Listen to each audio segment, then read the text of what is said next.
the Fever got themselves a victory at home tonight against the Seattle Storm. Now, earlier today, I warned you guys. I was like, look, they're going to win this game. They're going to win this game by blowout. Why is that? Well, simply put, Seattle Storm, arguably. Something feels different in Indiana. Just a few days ago, questions surrounded the Fever after another frustrating stretch of games. Fans were disappointed, analysts were criticizing every decision, and confidence around the team seemed to be fading fast. But against the Seattle Storm, everything changed. Indiana stepped onto the floor with a completely different mindset, dominating from the opening tip, and earning an impressive 89-78 victory. More importantly, the team finally looked organized, confident, and in control.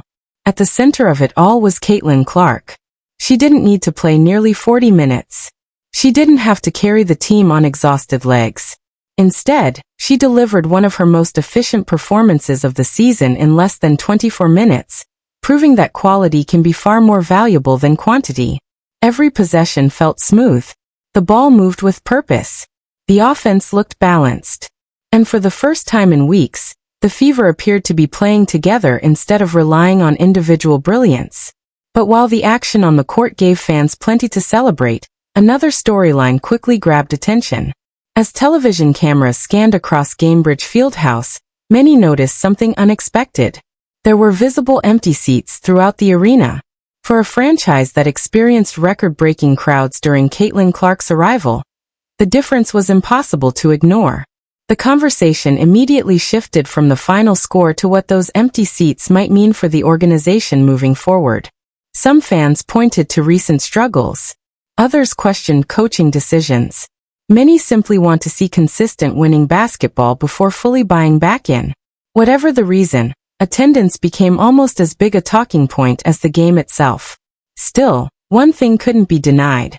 When Caitlin Clark is healthy, fresh, and allowed to play her natural game, Indiana becomes a completely different basketball. She controlled the tempo, created easy opportunities for her teammates, and made the game look effortless from start to finish. The victory wasn't just another number in the standings.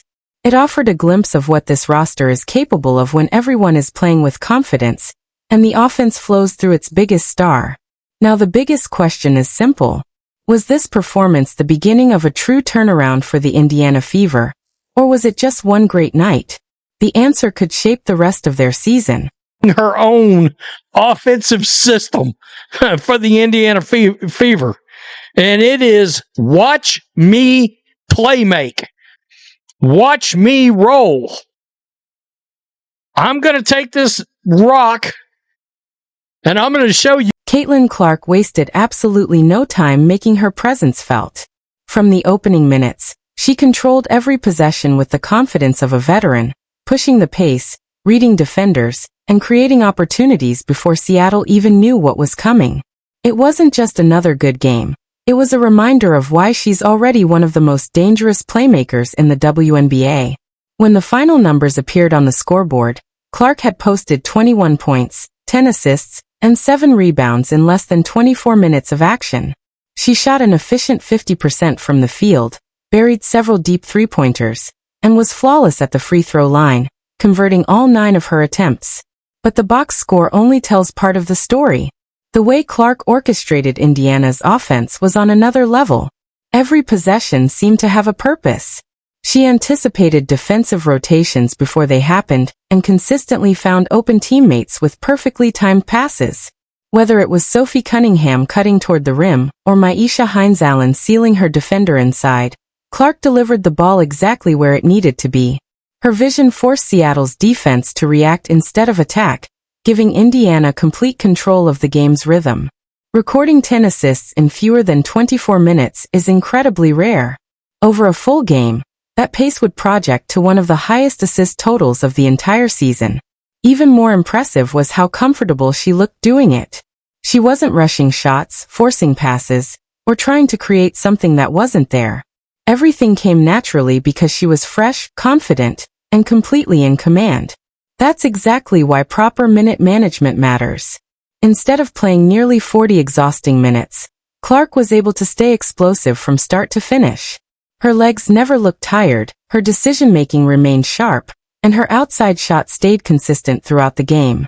When Caitlin Clark is rested, she becomes nearly impossible to defend. She can score from deep, attack the basket, or set up teammates with elite precision, all without showing signs of fatigue. Indiana finally looked like a team playing through its superstar instead of asking its superstar to carry every possession alone. And perhaps the biggest takeaway wasn't just the victory. It was that several adjustments fans had been asking for finally appeared on the court. Better shot selection, smarter rotations, more balanced minutes. Those small changes completely transformed Indiana's offense and showed exactly what this team is capable of when everything clicks together. Moving along.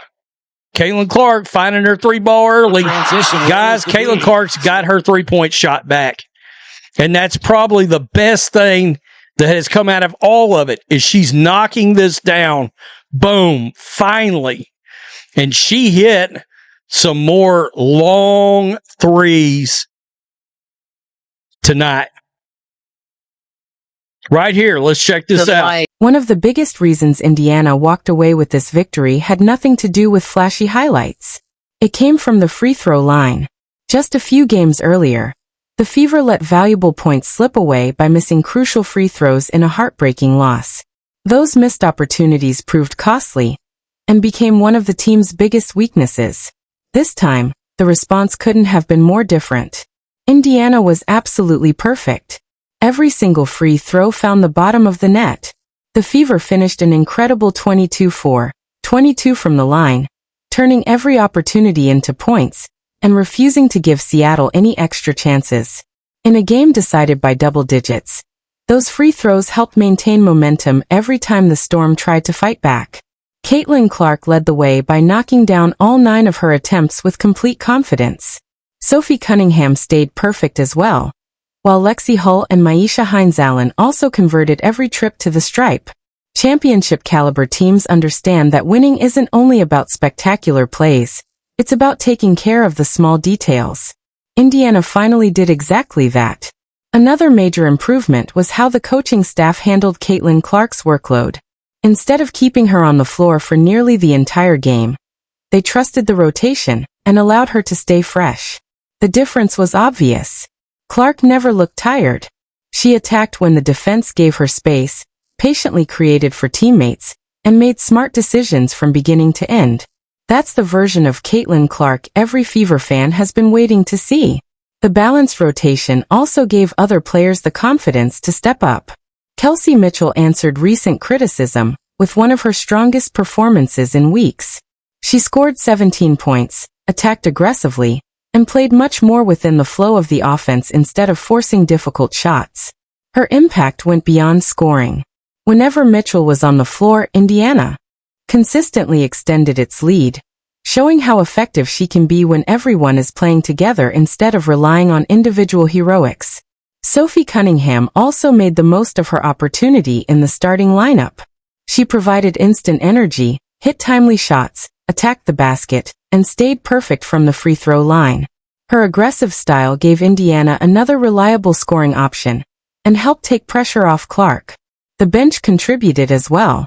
Young players came in, battled for rebounds, defended with energy, and gave the starters valuable rest without allowing Seattle to make a serious comeback. For perhaps the first time this season, Indiana looked like a complete basketball team. The stars delivered. The role players responded. The bench produced. And most importantly, every player understood exactly what their job was. When everyone embraces their role like this, the Fever become a much tougher team to beat. And that's exactly what they showed throughout this impressive victory. Blocking a shot, and then bless her heart, celebrating. That's so good. So good. Sophie really showed up tonight for this Indiana Fever team. It was impressive. Wow. Wow. So they got to win. You might be like, Rhodes, you're not over the moon. The win was impressive. The offense looked smoother. The energy was higher. And Indiana finally played the kind of basketball fans had been waiting to see. But one strong performance doesn't erase every concern surrounding this team. Several important questions remain unanswered. The biggest one involves Aaliyah Boston. The Fever star didn't suit up, leaving many fans wondering what exactly is going on. Anytime one of the team's most important players is unavailable, it immediately becomes a storyline worth watching. Boston is more than just a scorer. She's the anchor of Indiana's interior defense, one of their best rebounders, and a player who brings stability on both ends of the floor. If her absence is only temporary, the Fever should be fine. But if she misses extended time, Indiana could face serious challenges against bigger and more physical teams. Depth in the front court has already been a topic of discussion throughout the season, and losing a key player would only make that issue more noticeable. Another situation that continues to raise eyebrows is the limited role of Shatori Walker-Kimbrough. Many expected the veteran guard to become an important part of the rotation, especially with her experience and ability to score off the bench. Instead, she saw only a few minutes of action. That's simply not enough time for any player to settle into the game or make a meaningful impact. It's difficult to evaluate a veteran when they're thrown into short stretches with little rhythm or opportunity. Whether it's a coaching decision, a rotation preference, or something happening behind the scenes, fans continue asking the same question. Why isn't Walker-Kimbrough getting a larger role? As the season continues, Indiana will need every reliable contributor available. Championship-caliber teams aren't built around 5 players alone. They succeed because the entire roster is prepared whenever their number is called. Finding the right balance in the rotation will become increasingly important as the schedule grows tougher. Fortunately for Indiana, this victory showed that the team's foundation is strong. The ball movement was better. The defense played with more intensity. Players trusted one another. And the offense flowed naturally through Caitlin Clark's playmaking. Those are all encouraging signs. Still, consistency is the next challenge. One great performance grabs attention. Repeating it every night is what separates good teams from legitimate championship contenders. The Fever have taken an important step forward. Now the pressure is on to prove this wasn't just one great night, but the beginning of something much bigger.